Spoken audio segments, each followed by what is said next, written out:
Hey guys, Tisha here, and we're back after an entire week off from the Real Housewives of Atlanta. And in my opinion, it did not deliver. So we're just gonna go straight into this review. We begin the episode seeing different clips of all the ladies and what they're doing. We see Sheree, and Sheree is getting acupuncture in an attempt to help try to reduce her fibroids. I don't really know how it correlates. I'm guessing it's to help reduce stress. But Sheree basically talks about how she's had problems with fibroids before. She's talked to other women before. And because there's such a risk of the fibroids returning, she's not sure if she really wants to go the needle route or the surgery route. So she's trying to do the holistic stuff first. And I completely understand that. I know when I was younger, my mother had fibroids and she got rid of them, and they did come back. And eventually, because of all the scar tissue and the fibroids, she did have to have a hysterectomy. So I can understand why Sheree is reluctant about having the fibroid surgery. We see Marlo. Marlo is gushing about her date with the man that she had. She's talking about the nice flowers and the good morning text. You know, the one that has multiple children, 2 of which are under the age of 4. So I don't really know how to feel about this whole dating situation. I kind of feel like it's giving Marlo a storyline, but because this is what Marlo's giving us, I'm going to talk about it. We then see Sonia, and she is preparing to do a charity event with Mommy Nation, and she's trying to raise $50,000 for a private school that gives, well, it's for homeless children, and they're able to go to a private school. And I think that that is so awesome. It's nice to see this side of her, even though I still don't like her. Yeah, I'm not feeling her. We find out that her DJ, who was going to be her auctioneer, has COVID, and as a result, she's not sure who could be the person who facilitates the auction. What I like about it is her staff recommended Kenya. They said that they need somebody who has a big personality, and I agree. And I didn't realize, at first I thought like this is coming from left field, but after seeing Kenya in action later on, I completely understand why her staff recommended Kenya. We then see Kenya filming for Kenya Moore Hair Care. She's doing a commercial with the drum line. She said she's going to utilize the drum line since she was unable to utilize them before when she got sick. So Kenya's there, Kenya Moore Hair Care, and we see Brooklyn come out and steal the show. Brooklyn looks so cute in her little drum line outfit. It was adorable. Her and Kenya did a little dance. They spun around. They got on the floor. It was really nice to see. We then see Roy show up to surprise Kenya, and he has lunch. We see lunch for them. We see Kenya introduce him to some of the other people, and I don't remember if she introduced them to other people, but I know she introduced him to Brooklyn, and she was like, you remember mommy's friend, which I think is very appropriate. They seem kind of awkward though, and I don't know if they were awkward because of the cameras or because Brooklyn was there, and it seems as if Kenya is just trying to, at this point, present him as a friend. But I didn't get the vibe that I got or the excitement that I got when he FaceTimed her. Like, she seemed more excited then. So we're going to say for right now that it's because Brooklyn was there. He said that he can't stay long, but he just wanted to make sure that she had some food. And Monyetta's like, this is so sweet. And Kenya agrees it's sweet, and he leaves. We see that Kenya receives a phone call via FaceTime from Sonia, and Sonia is asking if Kenya would be willing to facilitate the auction. And even though Kenya later on in her confessional says that this is the second time that Sonia has asked her to do an event without going through her booking agent, Kenya did not hesitate to say yes. And I love that about Kenya, because we even saw in the previous clip Sonya say that her and Kenya are just newly starting to build a friendship. So I think that is so amazing that Kenya understood the importance of the event, and despite Sonya not following her normal process as to how she does things for her business and her brand, she still was willing to help out. But Kenya, remind her later on in the future what your process is. Okay, we see Drew, her sister, and her mother, and Allison is beginning to talk about the importance of Drew resting. She said that she wants Drew to make sure that although she's in this stage where she's excelling, that she makes time for her. We find out from Drew that her sister Allison was a very big deal. She wrote for Amen. She wrote for Martin and a bunch of other projects. At some time, she worked with Johnny Depp. She worked with Wesley Snipes. She's a big deal. And I love the fact that they mentioned that, and they allowed Allison to speak about the importance of mental health.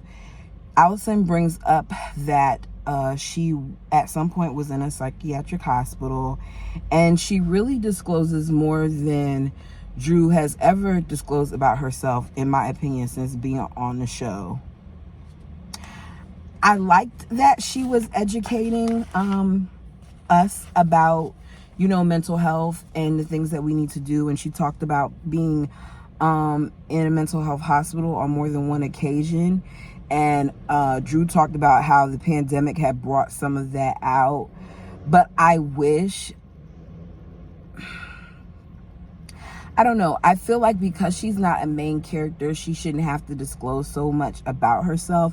So I just hope that this is not going to be used against her later on. And I hope that her and Drew are really working on their relationship. Allison says that she just wants to be family. They hug it out. The mom agrees. The mom talks about how she wished she knew some of the things that Allison went through in her 20s, like the physical abuse and the things of that nature. But she's glad that Allison has now spoken her truth and told what happens. We then see Sheree and all of the supposed OGs meet up, and I don't understand why. I do not understand how Bravo has given the same woman a platform that's basically said that she was the only person that was willing to film with these women. Kim has made several racist remarks in the past. Whether she realized they were racist or not, there were undertones. And because she continues to get away with it, she's going to continue to do it. Seeing her bothered me because I don't get it. Kim talks about Candy and how she saw her at Portia's wedding. Portia, why did you invite her to your wedding? She saw her at Portia's wedding, that Candy was eager to hug her and whatever. So Sheree just basically says, so y'all made up, and she was like, just because I hugged her doesn't mean we're cool. I don't care about this. I don't even see why did you hug her if you don't feel like you're cool? Candy, you be too nice to these people. I say it all the time. We see Lisa Wu ask about how things are going with Kim and her husband. She brings up the foreclosure as well as the divorce, and Kim says it isn't true, but at this point we know that it is. Supposedly Sheree says that she keeps in contact with these women, but she mentions to them that she was a grandma. So you keep in contact with them, but they didn't even know that you were a grandma. Whatever. They joke around and scene. We see Candy. Candy is tired because she's been doing multiple concerts with Escape. That was basically the gist of that. We see Sonya getting her hair done by her sister in the event space. Her sister brings up how she didn't even know what time she was supposed to be there to do Sonya's hair, because Sonya was complaining about the fact that her sister's just now doing her hair. She once again brought up the fact that Sonya does not understand all the things that she has to do. There's a lot of moving parts in order to help Sonya. She talks about how she had to get a nanny for her 2 kids. She had to make sure that Sonya's son was okay. How do you expect me to do your hair and also be ready for this event? And as she's speaking, Sonia begins to cry. In my opinion, if your sister is so unhappy and you feel bad that she's unhappy, and at this point you guys have been talking about this for more than one season, fire your sister. Hire a team independent of your family. That is a quick fix. You're making this so much more than it has to be. We then see the ladies arrive to the event. Kenya is running late. She calls Kenya to find out where Kenya is. Kenya brings up that part. She's working on her hair right now. One of the things reasons why she has a problem is because her plus one wasn't sitting at the same table as her. Kenya, that's not an excuse for you to be late. If you agree, whether it's for free or not, if you agree to be a part of an event, it is your responsibility to make sure that you show up in time for the event. It is not okay for you to have the person waiting for you. And I do not like Sonia. I don't like her because she seems really fake to me. We see Sheree talk to Marlo about her date and how it went, because that's really the only thing you could talk to Marlo about other than them boys. And then we see Candy come in. Candy said despite having a show in Nashville the night before, she drove in that morning. She also has a show later on that night, but she was going to show up to that charity auction. And this goes back to me saying that they talk a lot about Candy, but in the end, Candy shows up when it matters. They show Sonia in a confessional clip saying that Candy's missed a lot of things. So the fact that she came to her event means that she's the favorite, and she laughs. And I feel like you try to shade Candy, but Candy was one of the first people that didn't have a problem paying money to donate to a cause that is associated with your business as well as another group that you're trying to help. So it's just interesting to me how fake Sonia is. Kenya is over an hour late. Sonia says that at this point she'll be the auctioneer. When she said that, I agreed with her. I'm not the type of person who appreciates you wasting my time. So I understood why she felt that way. We see Sonia give out different, the organization gives out different mommy awards, and she says the last one for Sheree. She has Cairo come out and present it and says that, you know, she's an OG mom, whatever. I feel like you're kissing Sheree's butt further because, and I'm not negating what Sheree has done for her children because they're older, but let's talk about some of the other ladies. Like, did you not give the other ladies gifts as well? Because they got younger kids. But I'll leave that alone. As she's talking, Kenya comes in. Kenya's dress makes an appearance.